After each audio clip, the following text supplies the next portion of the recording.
Bueno, vamos a ver hoy una descripción de las causas por las cuales uno consume potencia en circuitos CMOS digitales, ¿sí?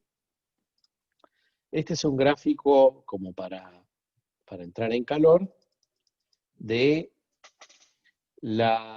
fíjense, en la escala X tenemos el tiempo, ¿sí? Esto va hasta cerca del 2010, hoy estamos bastante más pasados para allá. Y acá en el eje Y tienen densidad de potencia. Estos son watts por centímetro cuadrado. Y acá tienen cosas que ustedes conocen, ¿sí? Como un reactor nuclear, como la parte de el fuego que despide un cohete cuando lanzan un transbordador, y la superficie del Sol por acá arriba, y hoy día, fíjense, 2000, 2010, 2020, esto debe estar por acá, ¿sí? Es una densidad de potencia realmente bastante grande, a lo cual uno se tiene que preguntar, y eso es lo que tratamos de responder hoy, ¿de dónde sale? ¿Cuáles son las fuentes de disipación de potencia en un circuito digital como los que estamos viendo? Y vamos a ver que hay tres causas principales.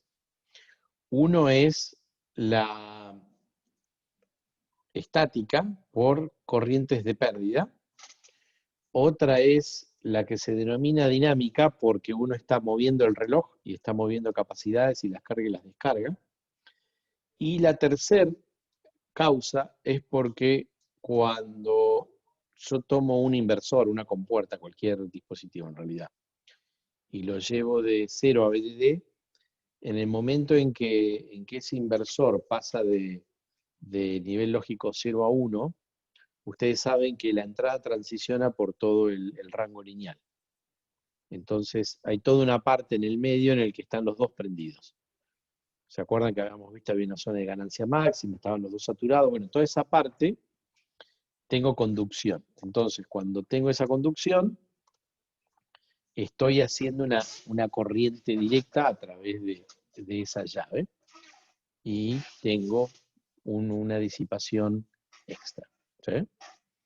Vamos a empezar con la estática. La estática tiene dos fuentes, ¿sí? La primera es el transistor apagado. En teoría nosotros habíamos visto que si le poníamos, por ejemplo, una BGS de 0 volt a un NMOS, la corriente iba a ser 0. Ese era el modelo que teníamos nosotros, ¿sí? El modelo decía la corriente es K sobre 2 por BGS menos B de umbral al cuadrado. Y si BGS es menor que B de umbral, BGS menos BT 0, la corriente es 0. ¿Sí? Ese es el modelo de primer orden que tienen ustedes. Bueno, resulta que eso no es cierto. Es un muy buen modelo para cuando yo le tengo que poner tensión y ver cuál es la corriente, incluso para switchar y para sacar el tiempo de transición, es genial, pero cuando yo quiero ver la corriente que tiene el dispositivo para bajas tensiones, ese modelo no me sirve. Si yo quiero ver un modelo si yo ploteo el logaritmo de corriente versus BGS y me fijo qué es lo que sucede, para B de umbral, ¿sí? Voy a ver que el modelo hace una cosa así. Acá arriba tengo la característica cuadrática, que es la que vieron ustedes, ¿sí? La característica cuadrática predice que para B de umbral, para BGS igual B de umbral, la corriente es 0. Resulta que la corriente no es 0, tiene un valor, ¿sí? Y cuando ustedes bajan BT, es un modelo exponencial, y cuando llegan a 0 tiene una cierta corriente de pérdida, ¿sí? Entonces, esa corriente de pérdida hace que ustedes pensaban que el transistor estaba apagado y no estaba apagado. Conforme uno achica los procesos y baja BDD, cuando uno reduce BDD, resulta que también tiene que reducir la B de umbral, porque si no se queda sin rango de tensiones útiles. Imagínense que para para 5 vol ustedes tienen 0,7 de tensión de umbral. Si yo bajo VDD a 1 vol, no puedo dejar la V de umbral en 0,7, porque me quedan 0,3 nada más para mover el transistor, para generar corriente. Entonces ahí tengo que escalar el VT y correr la curva a la izquierda. Cuando corro la curva a la izquierda, ¿qué pasa con la corriente off? Esta corriente off aumenta muchísimo. ¿Sí? Entonces, es un problema que cuando yo voy haciendo las cosas más chicas, por efecto de la reducción del umbral, va empeorando. Entonces, esa es una de las cosas que suceden. Eso, digamos, ustedes ponen 0 vol acá, y ustedes saben que ahora acá van a medir una I-off. ¿Sí? Que va a pasar por este transistor. Y la otra cosa que tienen que tener en cuenta es que acá ustedes tenían una juntura en inversa. Y esa juntura en inversa también tiene una corriente de Leakage, esa es la que vimos en dispositivos, es la corriente en inversa de un diodo. Así que acá tienen una IS. Las dos van a estar haciendo una corriente. ¿Sí? Y esa corriente I0 más IS multiplicado por VDD les va a dar una cierta potencia, ¿sí? En watts, miliwatts o microwatts. El asunto es que eso uno lo tiene que multiplicar por la cantidad de transistores que tiene el circuito. Y en circuito digital ustedes saben que tenemos muchos. ¿Sí? Fíjense acá un ejemplo, un proceso de 32 nanómetros. En un proceso de 32 nanómetros, las corrientes de pérdida son de 100 nanoamperes por micrómetro. ¿Sí? Si uno supone transistores del ancho mínimo de la lógica, que es 3 veces lambda, lambda es 32 nanómetros acá, la corriente de pérdida por dispositivo es de 3 nanómetros aproximadamente. ¿Sí? Si ustedes toman un procesador de 1000 millones de transistores, es 1 por 10 a la 9, por 3,2 por 10 a la menos 9, 3 watts. ¿Sí? Y estos 3 watts es el precio de no hacer nada. Porque acá no tienen el clock, ¿sí? O sea, esto está sin clock, ustedes lo ponen, no está haciendo nada, y esto les consume 3 watts solo. Por alimentar todas esas corrientes parásitas, les está consumiendo 3 watts. Esto fue un problema que fue escalando, conforme hacían los transistores más chicos, se hacía más y más importante hasta más o menos el nodo de los 10 nanómetros. Cerca del nodo de los 10 nanómetros se empezó a utilizar una tecnología que se llama FinFET. Fin es aleta. ¿Sí? En la tecnología FinFET ustedes ponen ahora el transistor es pasante así, y ustedes lo que hacen es con el gate lo pasan por arriba, ¿sí? Y lo rodean. Es como una, no sé cuán lindo me quedó el dibujo, pero este ahora es el gate, ¿sí? Y acá tienen el source y acá tienen el drain. Entonces es como que lo abrazan, ¿sí? Y con eso tienen más control de la estructura y por ende menos corriente de pérdida. Entonces, para procesos de 10 nanómetros y menos, cuando se empezó a utilizar la tecnología de FinFET, este problema empezó a bajar. No es que se fue del todo, pero iba creciendo cada vez más y con esto lo volvieron a poner en caja, digamos, ¿no? Obviamente estas son estructuras más grandes y eso tiene su costo adicional. El costo adicional es que cuando ustedes empiezan a hacer transistores de 10 nanómetros hacia abajo, ya no escala tanto. ¿Sí? O sea, ustedes pasan de 10 nanómetros a 5 nanómetros y no es que 4 transistores le entran en el espacio de 1. El escalado es más lento porque ahora las estructuras son más grandes. ¿Sí? Ok. La otra cosa, aparte del uso de los FinFET, es que la gente empieza a hacer en estos procesos 2 tipos o incluso 3 tipos de transistores. O sea, ahora empiezan a hacer transistores con distintos valores de BT. ¿sí? Entonces tienen transistores de alto BT, transistores de BT estándar y transistores de low BT. ¿Sí? Entonces, supónganse en un proceso de, por decirles algo, de 14 nanómetros, tienen una alimentación de 1 volt y pueden tener transistores de low BT que tengan 0 volt, transistores de estándar BT que tengan 0,3 volt y transistores de high BT que tengan 0,5 o 0,6 volt. ¿Sí? Entonces, ustedes después utilizan cada uno dependiendo de lo que quieran hacer. Si ustedes quieren hacer un bloque que ande muy rápido, lo hacen con celdas que tengan estándar BT. Y si ustedes quieren ese bloque apagarlo en algún momento para que no funcione, le ponen un transistor de high BT en serie. Entonces, cuando ese transistor de high BT ustedes lo apagan, como tiene una tensión de umbral alta, tiene muy bajo leakage. Entonces pueden apagar un bloque del circuito con poca potencia de disipación estática. Y así pueden ir utilizando transistores de diferentes niveles de BT como para ir logrando mejorar un poco las corrientes esas fijas. ¿Sí? ¿Alguna pregunta hasta acá? No. No, todo Ok. bien. ¿Qué más? Bueno, después tenemos lo que en teoría debería ser la principal causa del consumo de potencia, que es la capacidad dinámica. ¿Por qué sucede la capacidad dinámica? La capacidad dinámica sucede porque si ustedes tienen una capacidad de carga, supónganse que esto es la salida de un inversor, ¿sí? Cuando ustedes lo llevan a 1, ustedes están cargando esa capacidad con una corriente, lo llevan de 0 a VDD al capacitor, ¿no?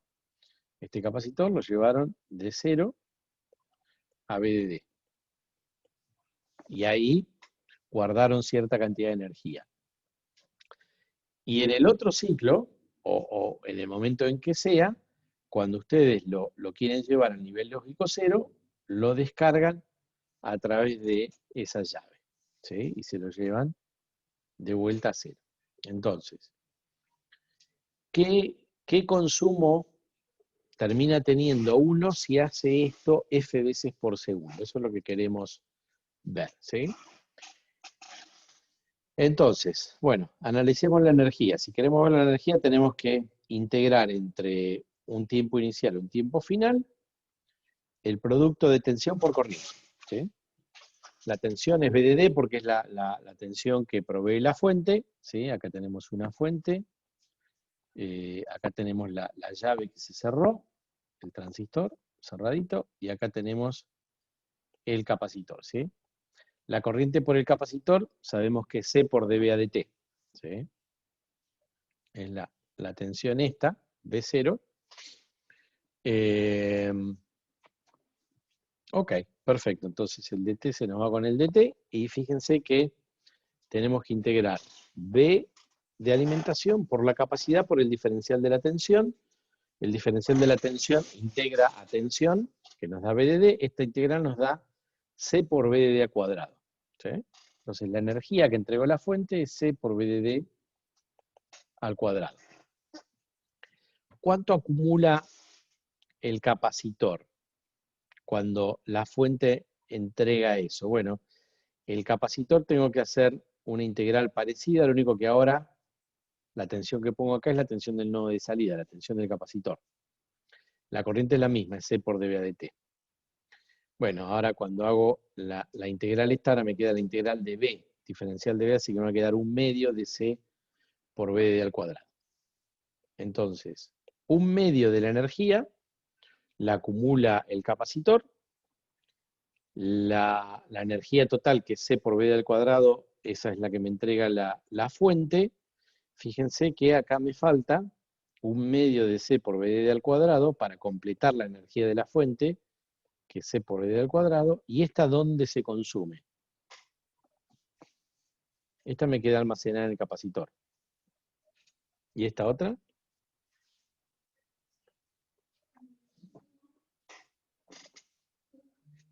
La fuente me da 1. 0,5 me queda en el capacitor. ¿A dónde fue a parar el otro 0,5?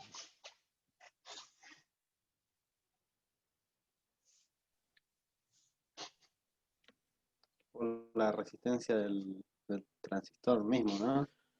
Por el transistor, exactamente. El transistor, fíjense que nosotros sabemos que es como una resistencia equivalente, ¿sí? Pero la energía esa no depende del valor de R. Pongan lo que pongan ahí, sea una llave linda, fea, grande, ancha, larga, el tamaño que ustedes quieran, siempre va a estar disipando eso. Entonces, un medio de C por BD al cuadrado es lo que ustedes disipan en la llave en calor durante el traslado que hacen de carga del capacitor con la fuente, ¿sí? Y después, cuando lo vayan a descargar, terminan tirando esa mitad de C por BD al cuadrado que lo tenían, lo terminan tirando y descargando, ¿sí? Por tierra.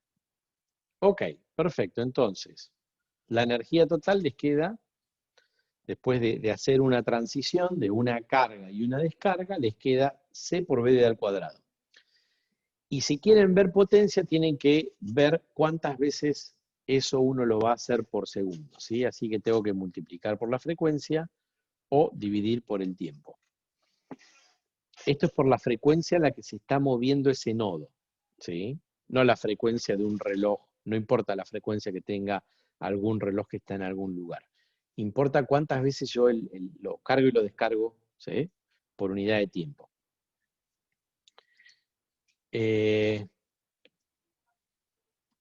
Entonces, con esa formulita, fíjense que ahora nosotros sabemos que el consumo de potencia dinámica es directamente proporcional a la frecuencia, a la velocidad a la que mueve el nodo, directamente proporcional a la carga capacitiva, y es cuadrática con la tensión, cuadrática con BDD, ¿sí?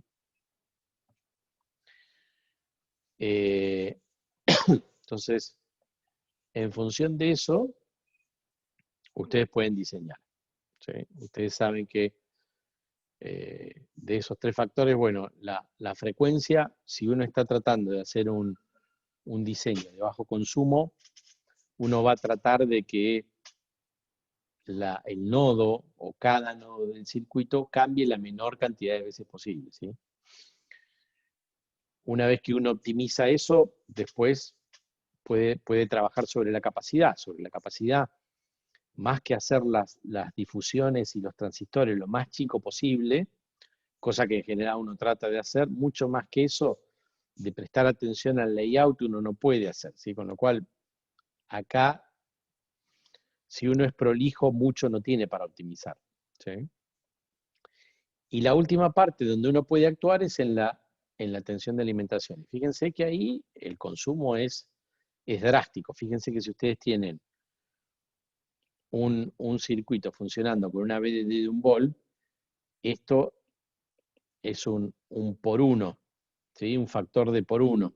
Ahora, si ustedes tienen una BDD de 5 volt, esto es un factor de 25, porque 5 al cuadrado es 25. ¿Sí? Entonces, esto, el impacto que tiene la tensión de alimentación en la potencia es enorme, es cuadrático, así que es muy grande. Obviamente que ustedes no pueden bajar la tensión indiscriminadamente. ¿Por qué? ¿Qué pasa cuando bajan qué otra cosa pasa, aparte de bajar el consumo de potencia cuando bajan la tensión de alimentación? ¿Qué otra cosa baja? O aumenta. ¿No aumentaría el tiempo de retardo? El tiempo de retardo, es decir, el circuito se les pone más lento. ¿Sí? ¿Por qué? Porque tienen menos drive para prender los transistores, entonces la R equivalente se va para arriba y se hace más lenta. Entonces, si ustedes empiezan a bajar BDD, al consumo lo van a bajar, pero también van a bajar la operación, la frecuencia de operación. Y eso es algo que se hace, se denomina control tensión-frecuencia, donde ustedes van, si tienen un procesador y tienen que bajarle el consumo, lo ajustan de acuerdo a la tarea que tienen que hacer y le van bajando la tensión, cuidando que la frecuencia resultante sea la suficiente como para que el procesador o el sistema que ustedes tienen pueda seguir haciendo la tarea que tiene que hacer, y en función de eso van bajando el BDD y lo llevan a otro punto donde funciona con menos potencia. Y eso se hace todo el tiempo, en dispositivos móviles se hace todo el tiempo. Tienen algo que está viendo qué cosas están usando ustedes y en función de eso ajusta la tensión de alimentación y la frecuencia de operación.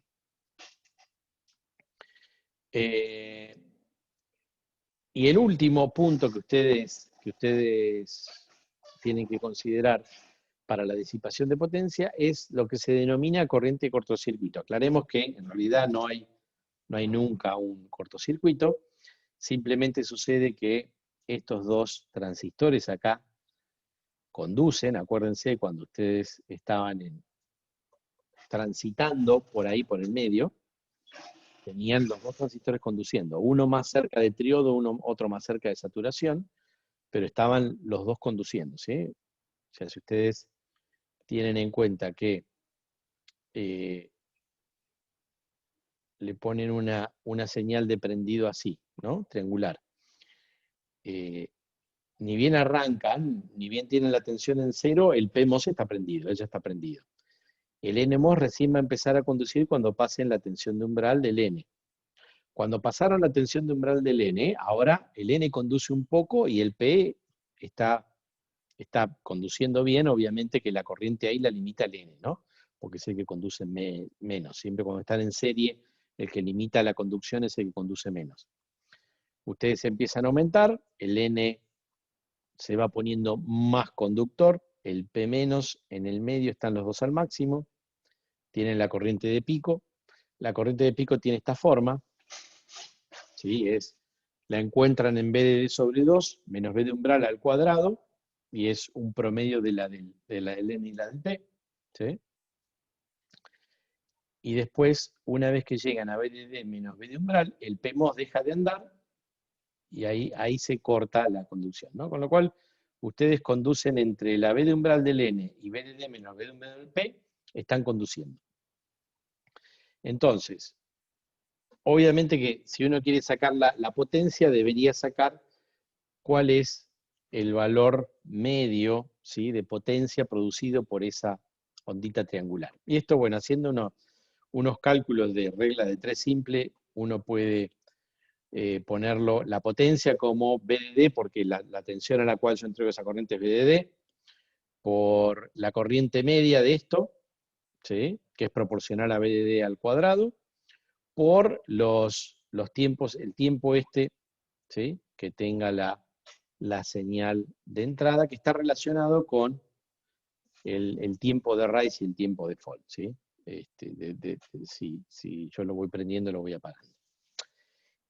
En definitiva, bueno, esos tiempos también son proporcionales a BDD, la corriente es proporcional a BDD al cuadrado, con lo cual la potencia me queda, esta potencia de corriente de cortocircuito, me queda proporcional a BDD al cubo, y me queda también proporcional a cuánto ocupan el tiempo de rise y el tiempo de fall de los transistores en el clock, ¿sí?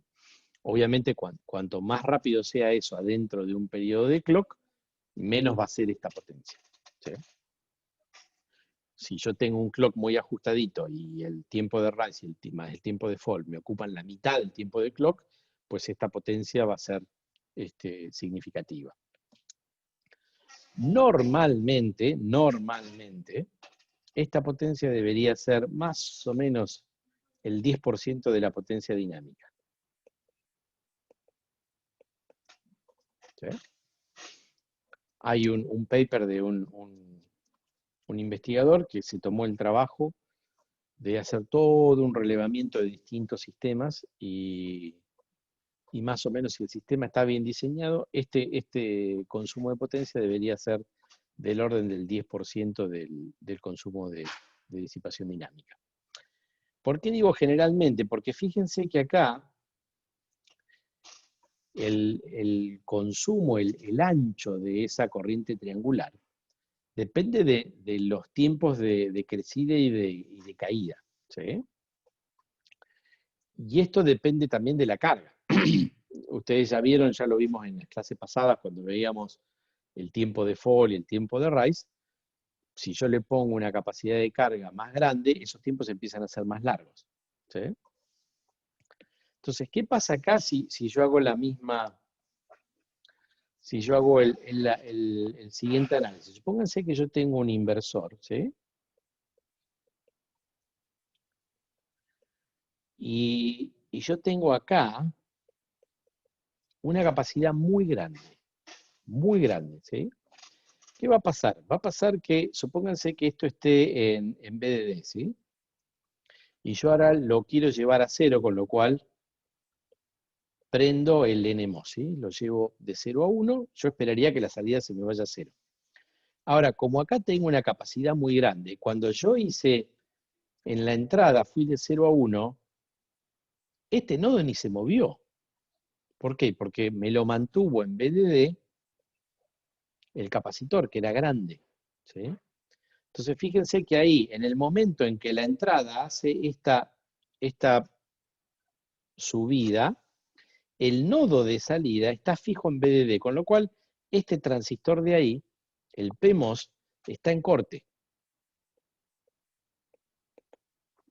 Con lo cual, en ese caso, no tengo corriente de cortocircuito. ¿Sí? No alcancé a bajar. La señal se fue para arriba a la entrada y después al rato el nodo de salida empieza a bajar lento, descargándose por el NMOS. El PMOS se cortó inmediatamente. ¿Sí?